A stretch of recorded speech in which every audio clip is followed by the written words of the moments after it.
I take refuge and express gratitude to the Buddhas, awakened beings of wisdom and compassion. We ask you to influence our mind streams as we walk this path of wisdom and love.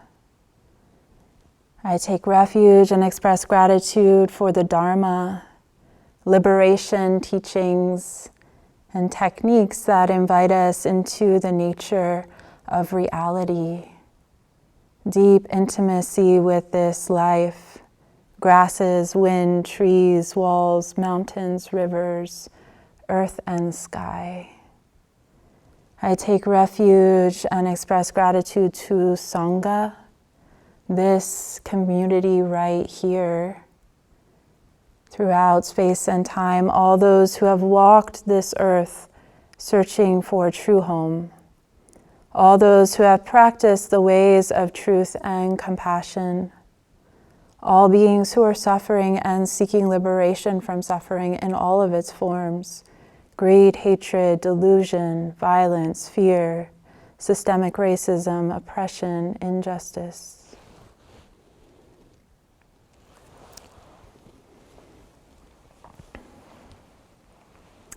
I'm going to start by sharing two poems by two sisters. These are poems of freedom from the first Buddhist nuns. The first poem is by Chitta, whose name is heart, means heart. And the second is by, sorry, I lost it.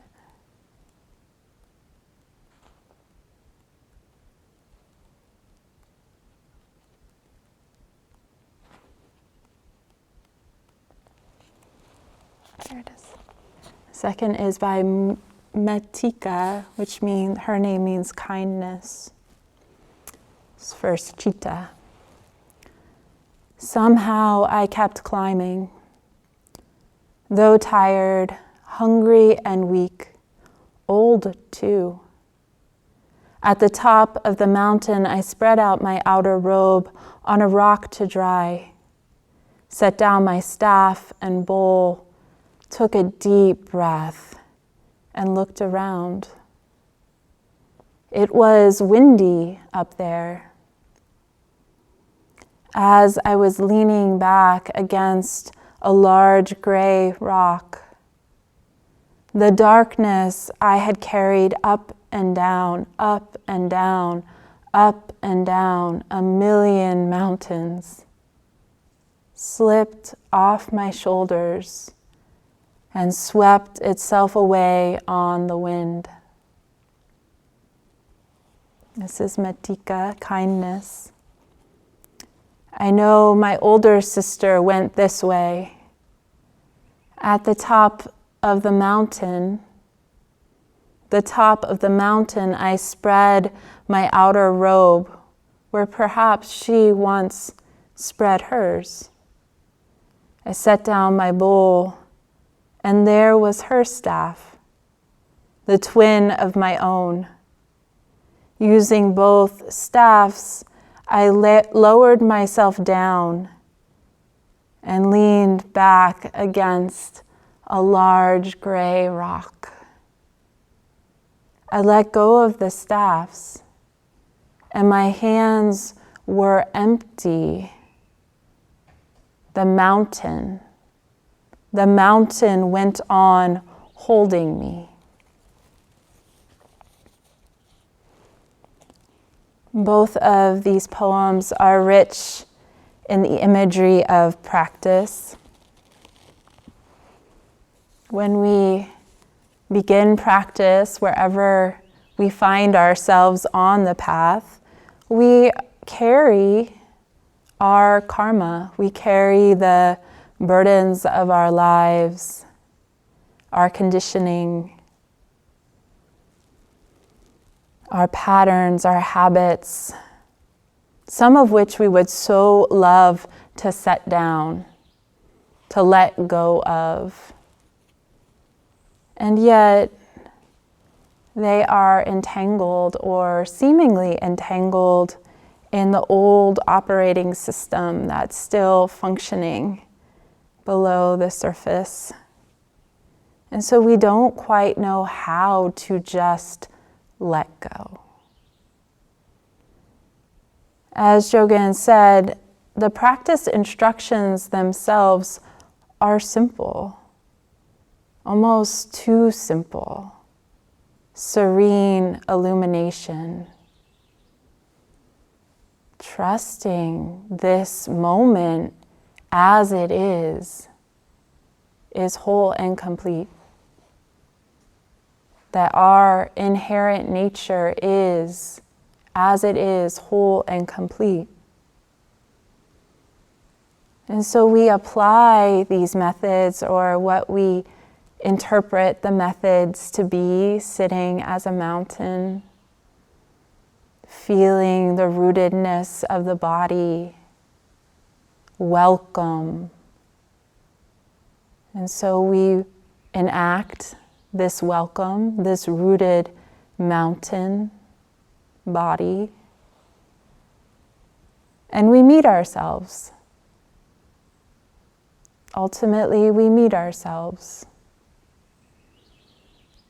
We meet sometimes apparent darkness that seems that we've been carrying all our lives. We meet our tiredness. This tired body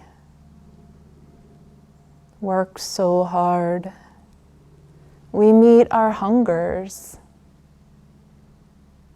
the things we want. We meet that voice that just says, I want.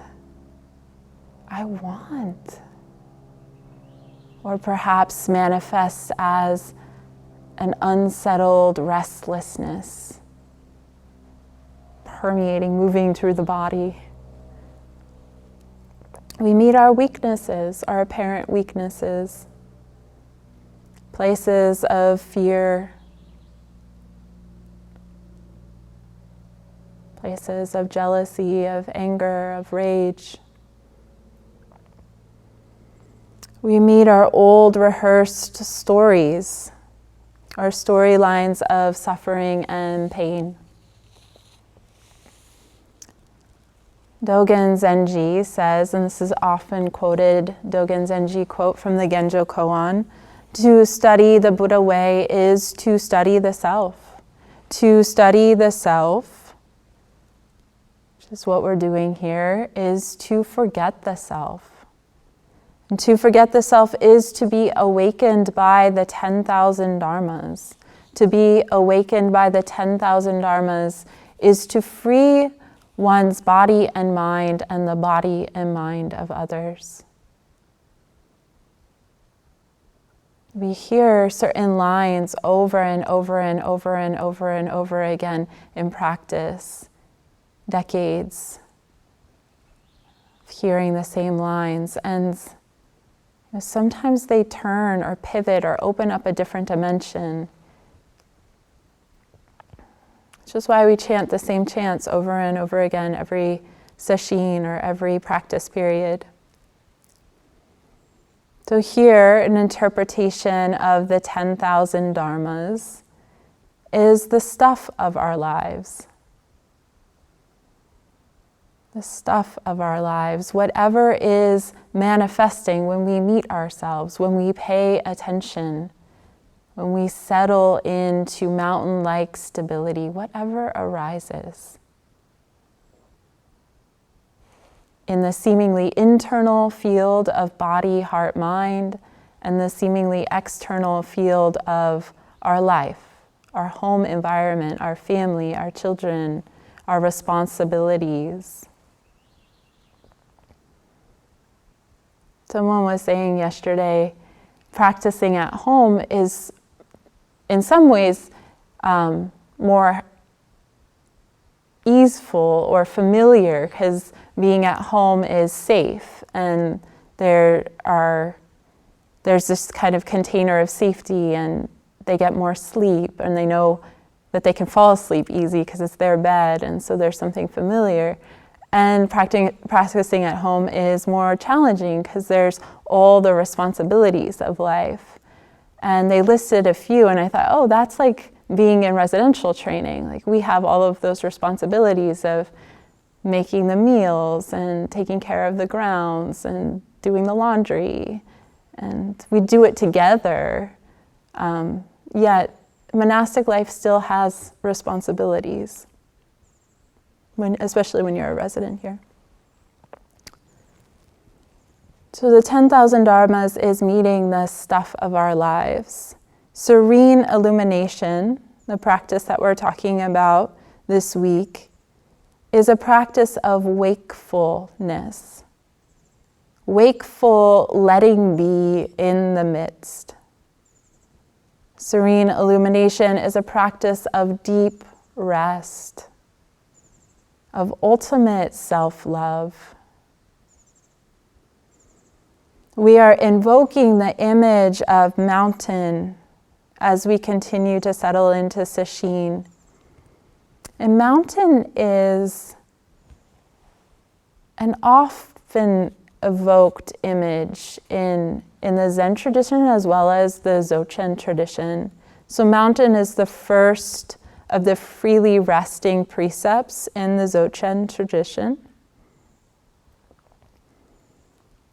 It's an image to give us a flavor of what it is like to simply be. It points to an aspect of the nature of mind, the immovability aspect of the nature of mind.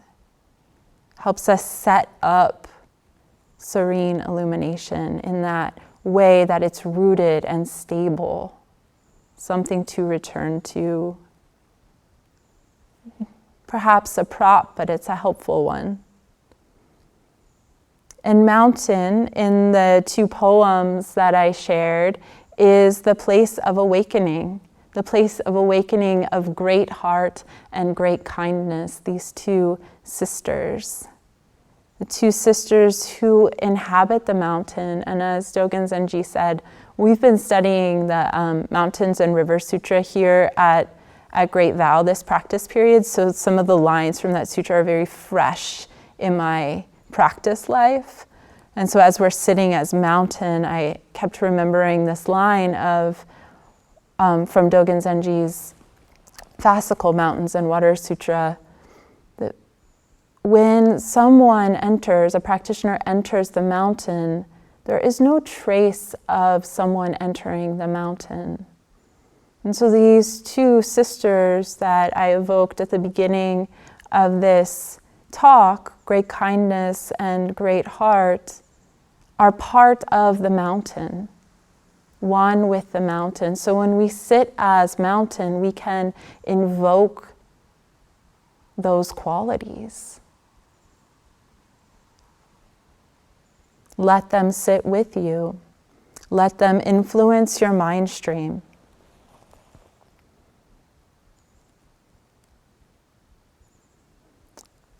These sisters show us trust, which is part of the reason I wanted to invoke them at the beginning of this talk. Entrusting themselves to the mountain. They give us this image, this very visceral image of leaning back on that large gray rock. And both of them call forward that large gray rock. And when I picture it, it's like a rock from Stonehenge. It's huge. And I can feel it against the back of my body, holding my heart. Sitting back, leaning back on the mountain, stable and rooted. When we lean into the mountain, we become the whole body of the mountain, so vast, so deep, unending in its deepness, in its connection to the earth, immovable. And here we are with the sisters at the top of the mountain. And when we gaze out at the view from the top of the mountain, we are in the sky. You could say we're always in the sky, but we're really in the sky. And the mind has an affinity with the sky. I don't know if you've ever just gazed into the sky or gazed into open space. It's quite potent if you gaze into the sky, especially at a broad swath of sky, if you have that. But one woman from the practice period said she just had a little corner of sky, and that was enough. Because really, a little corner of sky is immeasurable. So how, it's the whole sky right there. You gaze into the sky and the mind opens. So we've been encouraging folks to go outside. As we go outside, the mind opens. I learned this from my cat. I've learned this from my direct experience too, but she can be so agitated when she's inside, and then I'll just walk her outside holding her, and suddenly she becomes outside. She just becomes the entire natural world, all the sounds, all the smells, the air. She's just totally it. And she calms down immediately. And when she's standing on the earth, she becomes like a piece of grass. She's so light. And I could just pluck her like you would pluck a weed. It's amazing.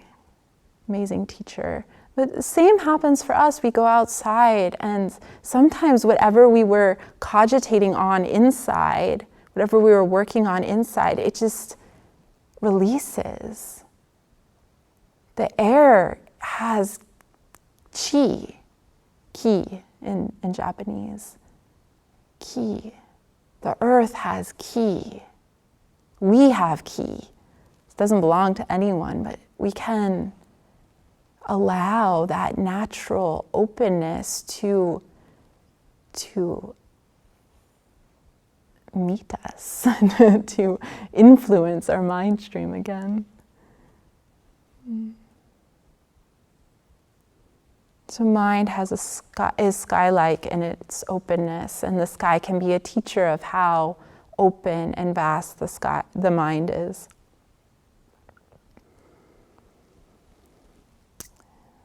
And held by the mountain, both of these practitioners, both of these women, get to the top of the mountain, bodies tired,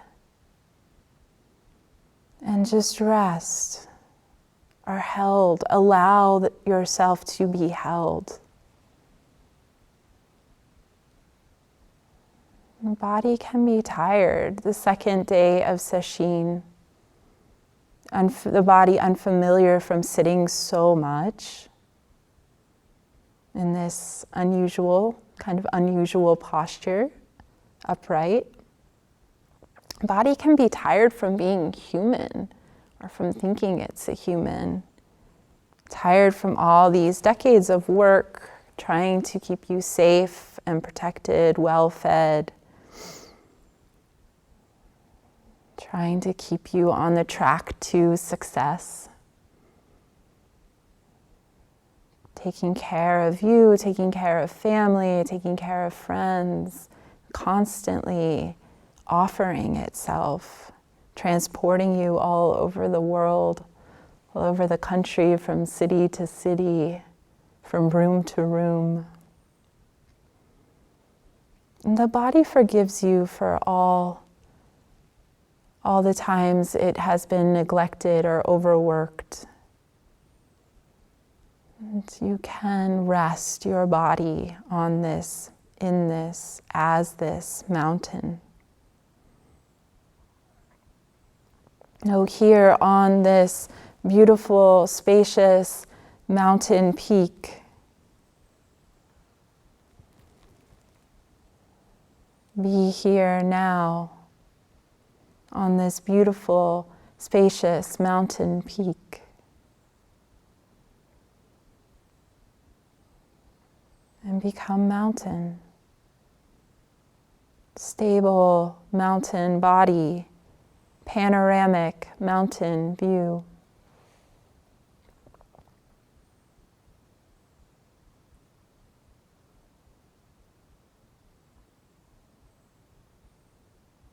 We set up this mountain And then you don't have to pretend you're on a mountain. Whatever you see is part of the mountain.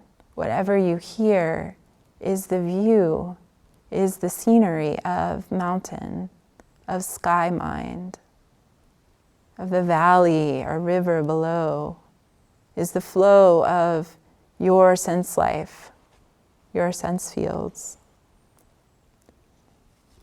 Here's the quote from Dogen Zenji. After entering the mountains, not a single person meets another. It's just the activity of mountains.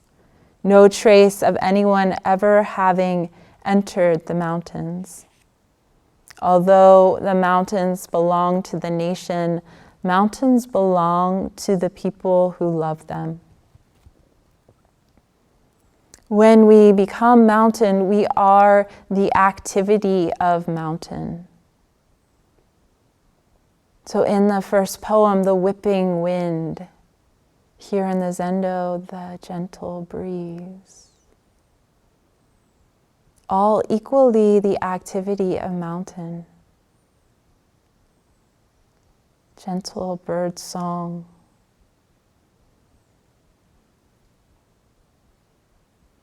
We can let everything we brought into the mountains go. All the activity of the mind go. All the doubts, all the confusion go. All the pains, the news, the argument go. Just as the one sister dropped her sticks and said, "My hands are empty," and the mountain held me.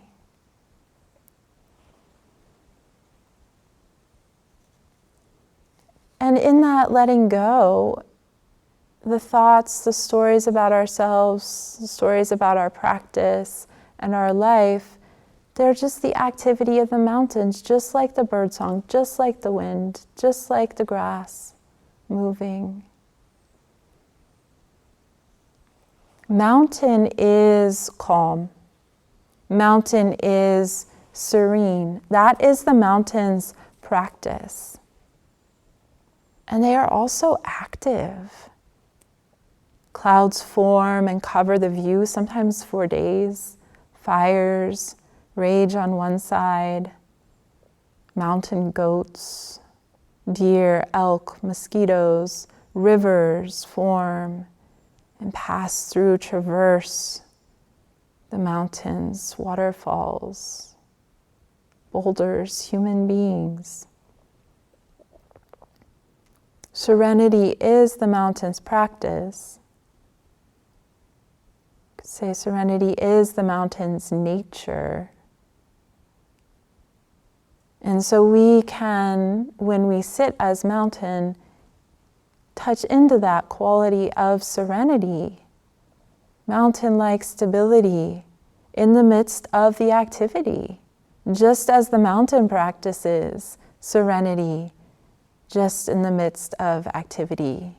Activity is the mountain. Serenity is the mountain. Activity is your life. Serenity is your nature. So the weather of body and emotions, memories and dreams, the light, fluffy, cloud-like thoughts, and the complete obscuration of the sky thoughts. When mind's delusions are so thick, it's like we're sitting in a cloud. All that is included in this practice of serene illumination. It's just invoking the mountain to teach us about this practice of serene illumination that is so simple. We need some help sometimes. Analogies can be helpful. So returning to Hongzhi, who loves metaphor, this teaching is called the plow person on the shining field.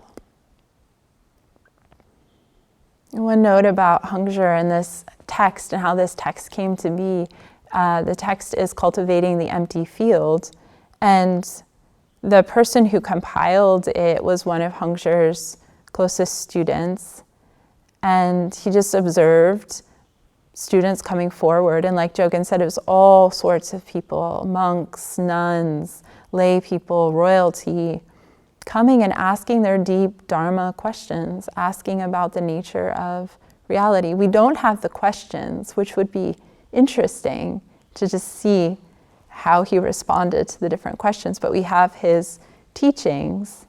And this touched me, that the person who compiled it said, I have not yet awakened to the teachings of my teacher. I am recording these so that they will be of benefit to those in the future, and that you, any one of you who is hearing this, that they be the Dharma gate that opens your mind to its nature. It's a beautiful aspect of the Bodhisattva heart and lineage, that we just continue transmitting the teachings, knowing that they contain keys to open the heart, to open the mind. So a plow person on the shining field, from the outset, all beings have this field. Now we have the image of field. That is a pure, spacious, broad plain. Gazing ahead beyond any barriers. Within this field, practitioners plow the clouds and sow the moon. With clear, bright understanding, vast and expansive, the true self accepts its function, whether emerging or disintegrating, whether in a position of receiving or releasing. Directly perform the same workings as heaven and earth, arising and dispersing along with the 10,000 forms. Lofty and majestic, where do they come from? Still in solitude, where do they go? So we are told that the empty sky cannot encompass it. The great earth cannot uphold it. Subtly existing beyond shapes, perfectly empty, beyond names, the merit of being and non-being is exhausted. The paths of the worldly and the sages are transcended. Then you have the opportunity to go home. Just then, what do you know? For 150,000 acres, you can see the cold, pure, shining snow. Observing this well, one can be a strong plow person. From our mountaintop view, gazing into the sky of minds, nature, are there any limits in the sky? Hongzhi says, gazing ahead beyond any barriers. Are there any limits in your mind? Does your field of awareness have any edges? Can anything obstruct it? Hongzhi is pointing right back at the nature of our minds, the nature of attention. Jogen's been using the word wakefulness. Can wakefulness be obstructed? Even by drowsiness or by thought?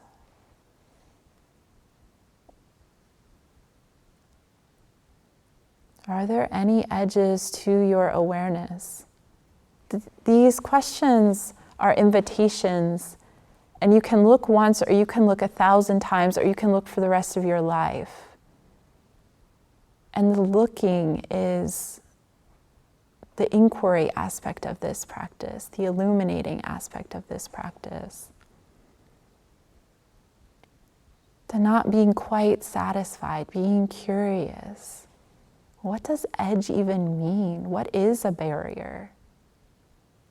How does a barrier show up in my body, heart, mind, in my practice?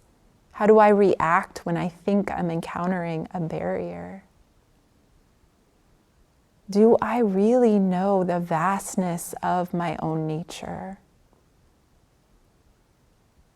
Do I just stop? I'm like, oh yes, it's vast. Ho-hum, I'll go on acting like a human being and suffering. Or do I sink in? Do I let myself explore this sky-like nature of mind?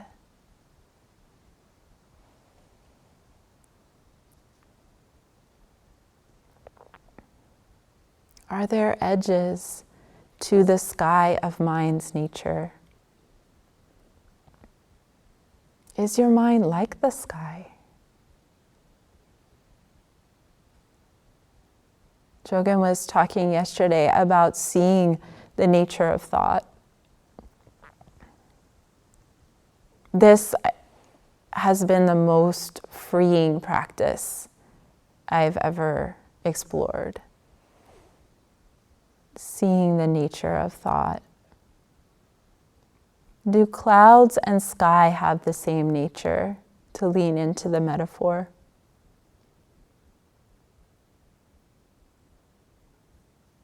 What are clouds made of? What is sky made of?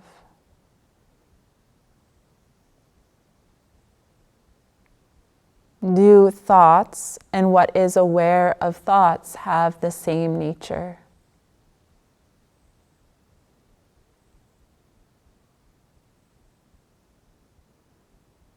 This is so interesting. Using the mind to look at the mind. So intimate. Really staying with the flow of thought. A couple weekends ago, Jogen and I were co-teaching a retreat, and he was using the analogy of the river of thought, the river of mind. We can isolate the sense gate of mind, of thinking, and with awareness we can observe the thought stream.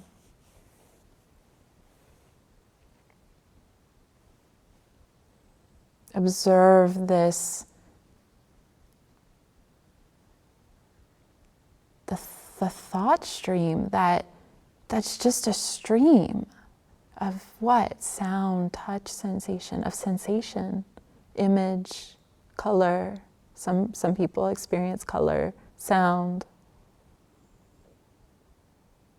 And see its flowing nature. Do thoughts and what is aware of thoughts have the same nature? How do thoughts form? We can watch this. We can be present to the arising of thought, even the pre-arising of thought, that bubbling kind of movement.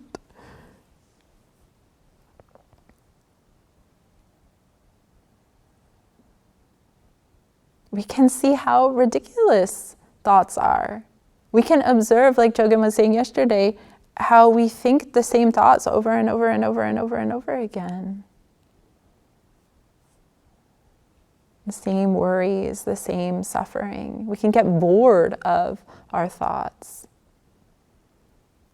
And this is a more intimate process. It's like really looking into what is the nature of thought. What are they made from? What is it like to sit in a thought as it forms, to sit at the source of thought? How long does a single thought last? Does a thought actually ever land into a thought? Talking about stream, like does a single drop of water ever, can you separate it out of the stream? Can you grab a hold of it as it's flowing? How long does a single thought last? Where do thoughts go? Watch them disappear. Into what? That's interesting.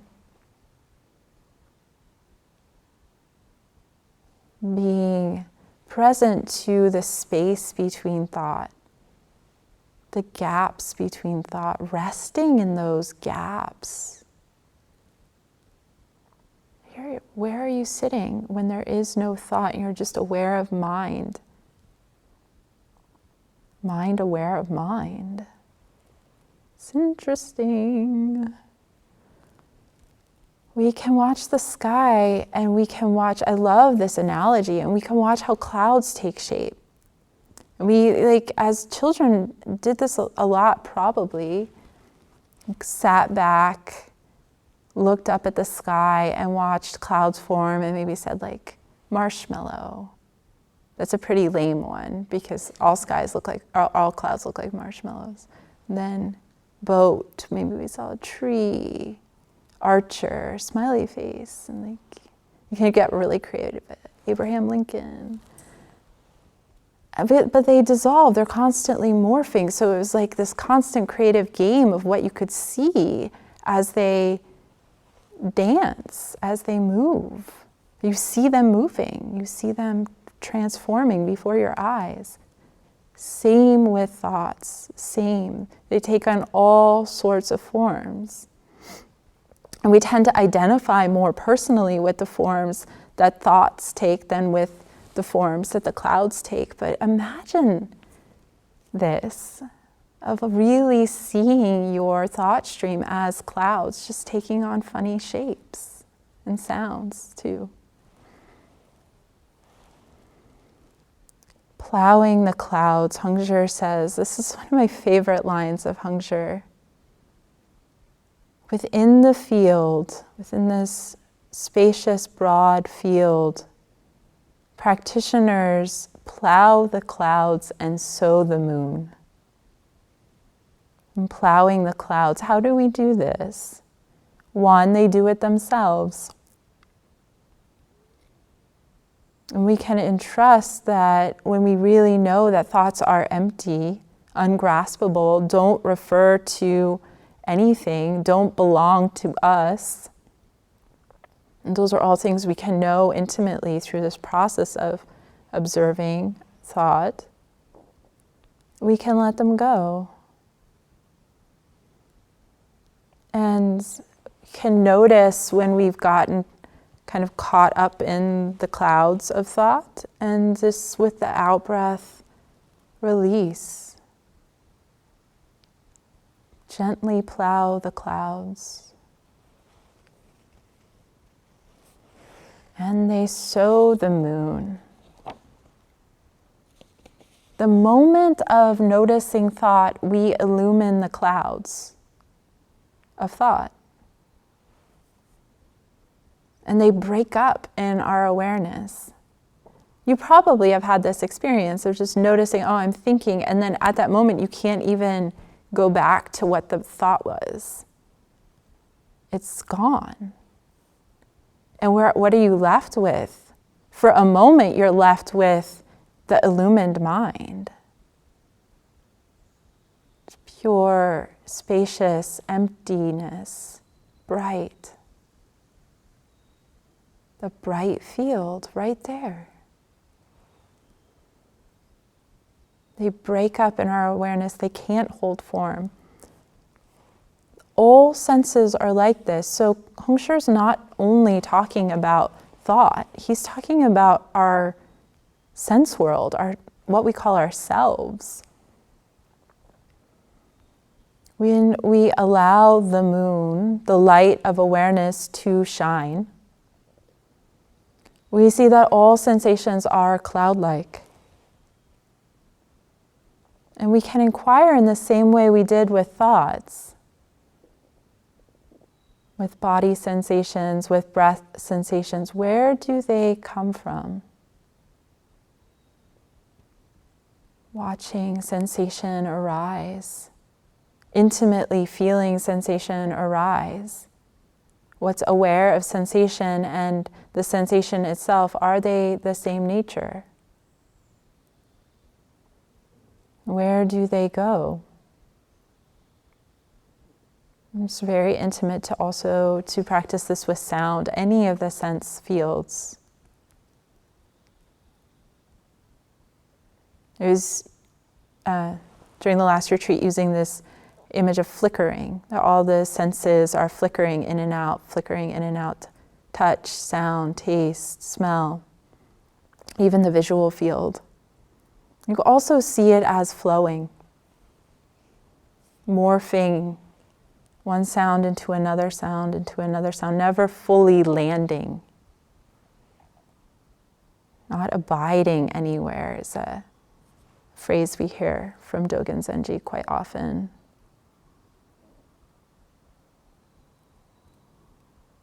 Sounds, tastes, smells, even this apparently solid or fixed visual field, colors, forms emerging and disintegrating, arising and dispersing, morphing, changing, dancing. Serene illumination, this practice that we're doing, allows this dance of being and non-being, spaciousness and form. This is a real resting into the inquiry, or alivening the inquiry of, who am I? Does this I am ever take shape for more than a moment, an instant of sensation? Is this I am the flow of life itself?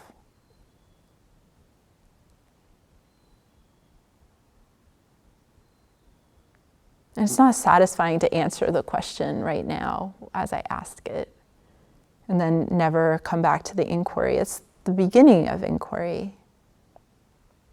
Serene illumination can hold our deep existential doubts.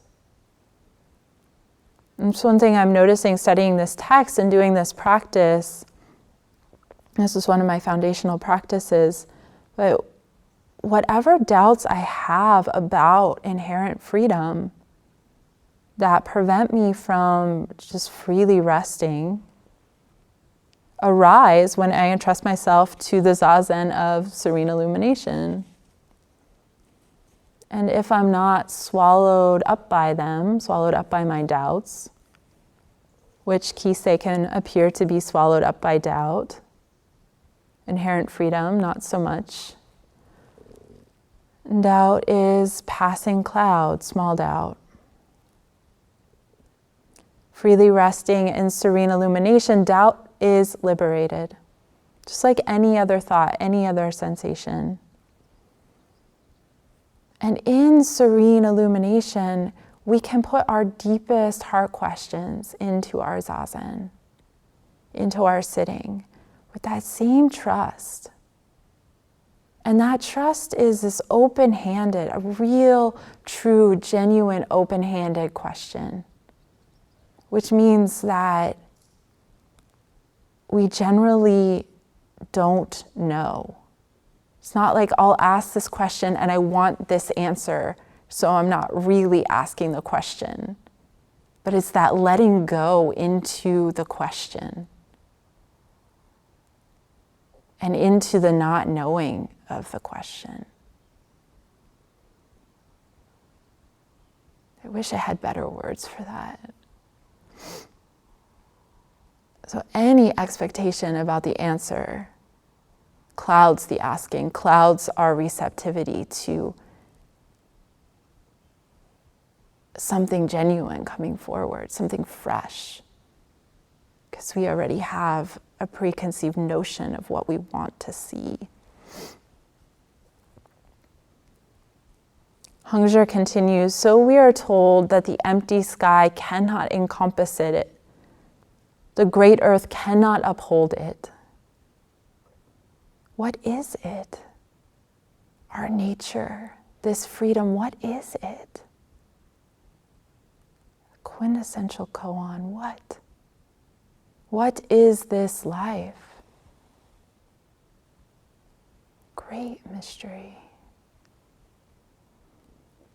Hongzhi continues, subtly existing beyond shapes, perfectly empty beyond names. Rest here in not knowing. And he says, then you have the opportunity to go home. Just then, what do you know? Go home. Everything familiar, intimate, that's our true home. So intimate, so familiar. Always known this, I've always known this. And then he takes it away, well, what do you know? Who is there to know? Who is there to know? The ancients often speak of returning home. This path leads us to our true home. It asks us to find security in groundlessness, in the openness and spontaneity of being, of living. The mountains give us this powerful image, help us establish this security for ourselves, help us see that our nature is securely rooted, immovable, yet constantly moving. This image and experience for me helps me settle and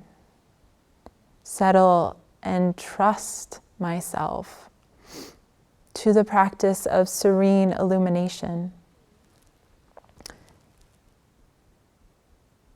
In serene illumination, just as Dogen said about the mountains, there was no one doing serene illumination. There is no plow person in the shining field. There is just the activity of plowing clouds and sowing moon. There's just the activity of breath, thought, child crying, helicopter, feet moving, hands holding, lips speaking. You zoom in, and there's just the activity of touch, light, touch, space. You zoom out, there's just, oh, wow, whoa, huh. Thank you. Mystery.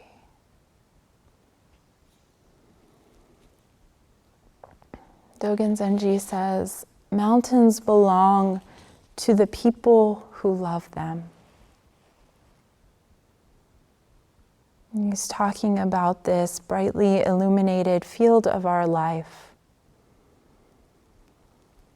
He's talking about the floor you're sitting on, this body, these hands, these flowers,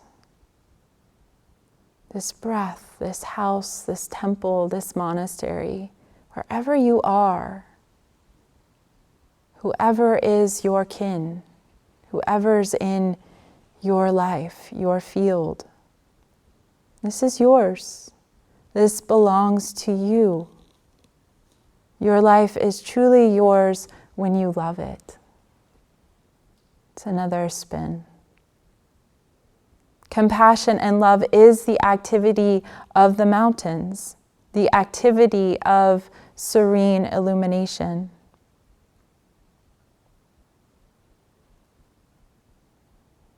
And so you can see we have great responsibility as the heart opens. And this love, the love of mountains, the love of people practicing serene illumination, is endless. It's unconditional. It's not static, but flowing. This being human is a process. This awakening is a process. One we discover over and over and over and over again. Entrust yourself to this practice. Plowing clouds, sowing moon, coming home to right here where you sit, breathe, live, love.